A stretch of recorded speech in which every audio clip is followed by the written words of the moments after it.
Selamat malam, saya Ayu Putri Dewanti dari Gita Bangsa. Saya akan memberikan pengimbasan buat asesmen nasional, dan malam ini saya akan menyampaikannya kepada Bapak Aryo. Beliau mengajar di sekolah tapi bukan negeri, di sekolah internasional. Beliau ingin mengetahui tentang bagaimana pelaksanaan asesmen nasional dimulai di tahun ini. Benar nggak Pak Aryo? Ya. Oke, mungkin saya akan share dulu. Ada presentasi.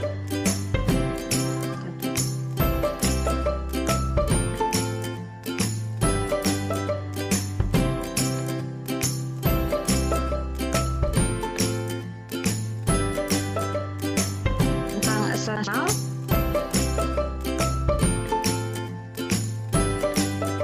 Semoga bisa kelihatan dengan jelas. Ya, jelas. Bentar, belum selesai. Yang pengen diketahuin apa nih, Pak? Mungkin bentuk-bentuk dari tipe assessment-nya ya. Apa aja yang harus kita kerjakan nantinya. Kalau di internasional gimana? Mungkin kalau kami kan sudah melakukan bentuk assessment-nya kan berdasarkan kriteria seperti itu kan. Untuk tingkat SMP pakai kriteria sudah ABCD, sudah ada juga kriterianya. Kemudian sekolah yang menentukan memang modelnya. Seperti ini sosialisasi asesmen nasional. Bisa kelihatan nggak jelas layarnya? Ya, cukup jelas. Oke. Di sini asesmen nasional digunakan untuk menggantikan ujian nasional meskipun fungsinya jadi berbeda. Asesmen nasional, kalau ujian nasional itu dia mengujikan semua subjek dan jadi cuma mengujikan kemampuan anak dia layak lulus atau tidak. Kalau asesmen nasional dia bukan dia tidak menentukan kelulusan anak. Jadi dia menentukan bagaimana kualitas sekolah yang sudah dilalui oleh anak itu. Jadi kenapa dikerjakan di kelas 8? Soalnya biar ada waktu untuk meningkatkan kemampuan dia dan kemampuan sekolah dalam pendidikan. Seperti itu. Ya, mungkin saya langsung asesmen nasional.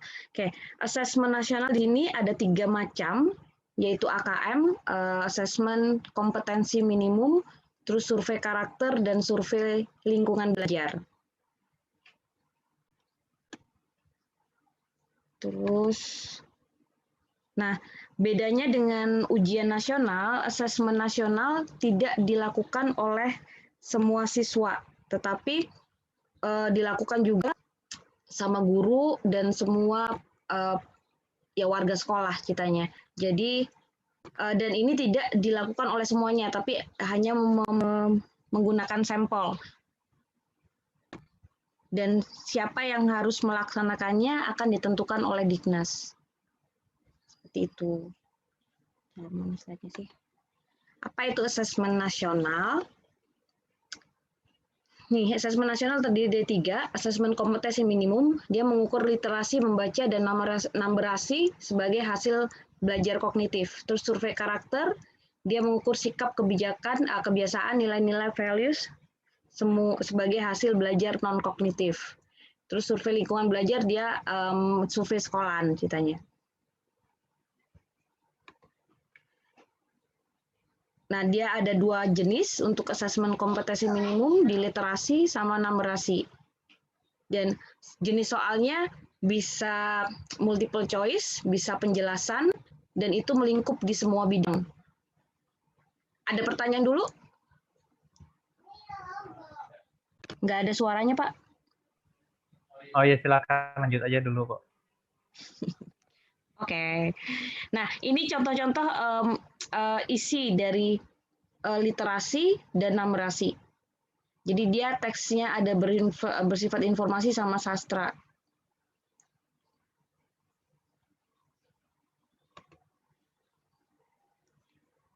Nah, di sini apa yang disebut survei karakter, dia berpedoman pada profil pelajar Pancasila.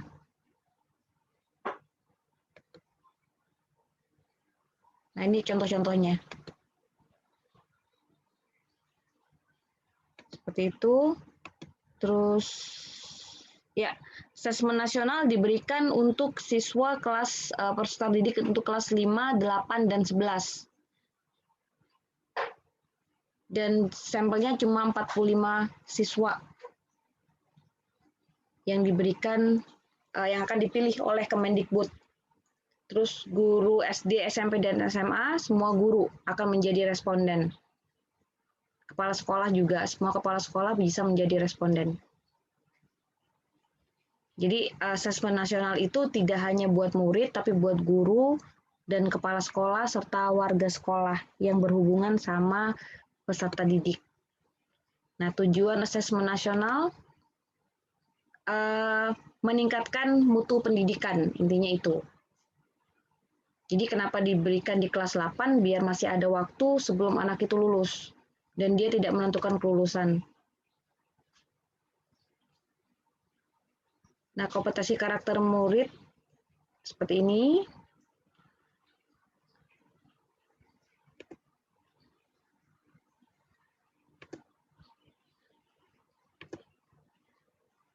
Nah, pelaksanaan asesmen nasional gimana? Asesmen nasional dia komputerasi. Jadi tidak menggunakan paper sama sekali dan dia hanya menggunakan komputer.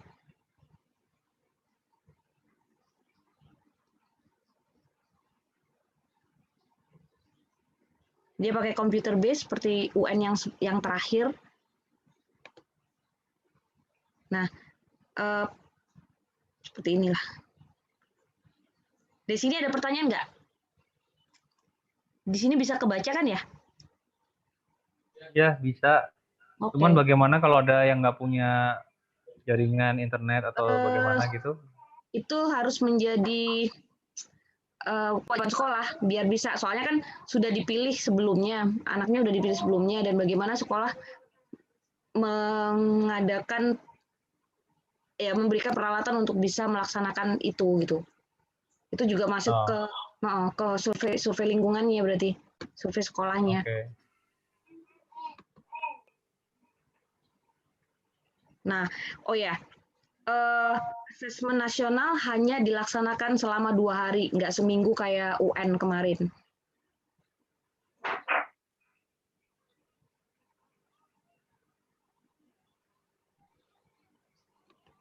Apa lagi ya? Oke. Nih, hasil asesmen nasional tidak digunakan untuk menilai peserta didik atau kinerja guru dan sekolah. Jadi dia nggak masuk ke penilaian murid dan guru yang mengisinya. Jadi beneran nggak ada hubungannya sama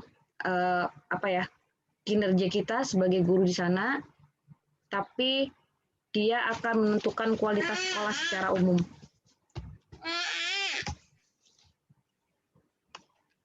Oke, rencangan pelaporan dan implikasi pembelajaran dengan AKM.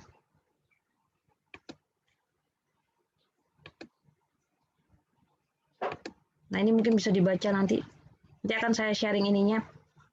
Jadi bisa diperjelas lagi.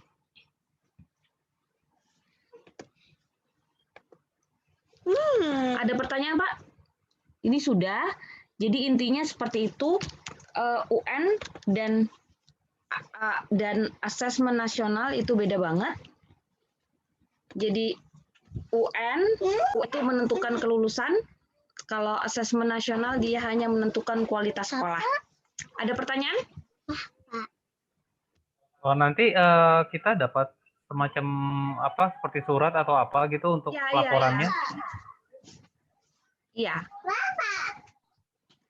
Iya, dia itu kan penilaian sekolah, jadi dapatnya bukan perorangan, yang dapat adalah sekolah, karena itu penilaian sekolah kan,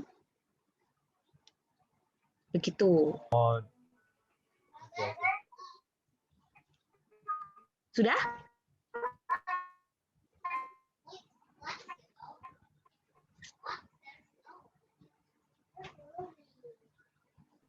Oke. Nggak ada pertanyaan, Pak? Terima kasih. Oke, demikian pembiasan saya, pengimbasan saya tentang asesmen nasional malam hari ini. Terima kasih. Sama